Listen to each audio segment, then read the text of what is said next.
What's wrong? I got a really bad grade on my paper. Mr. Clark's such a jerk. I hate him. Well, why'd you get a bad grade? I don't know.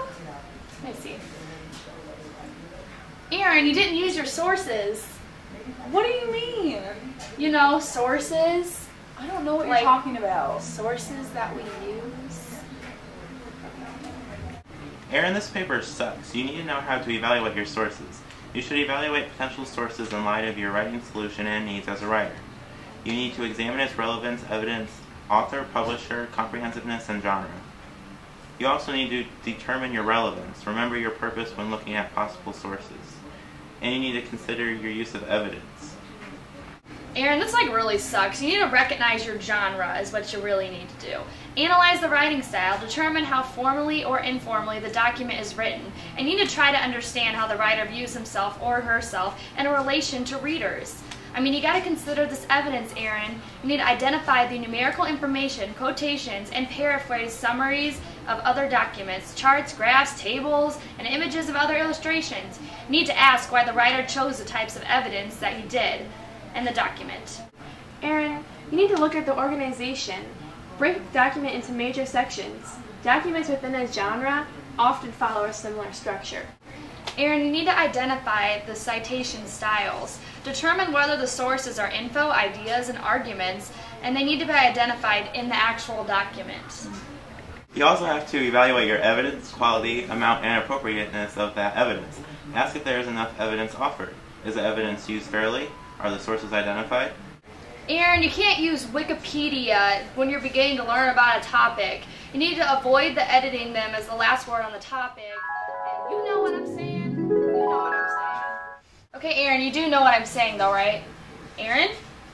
You guys, she's sleeping. Let's go. She does not appreciate us whatsoever.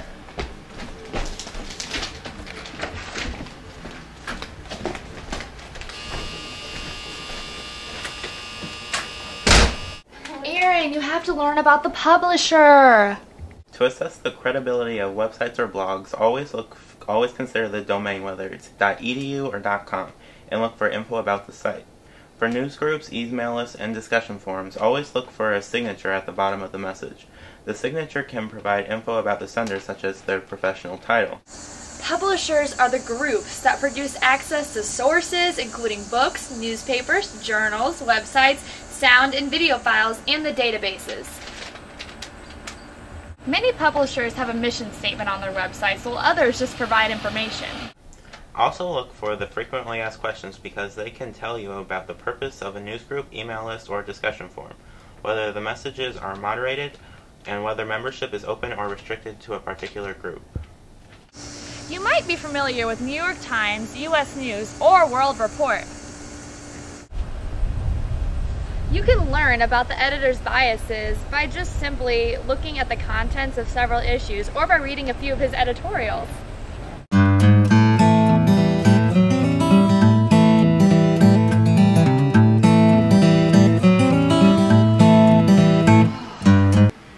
Man, that makes so much sense now. I'm definitely gonna get an A next time.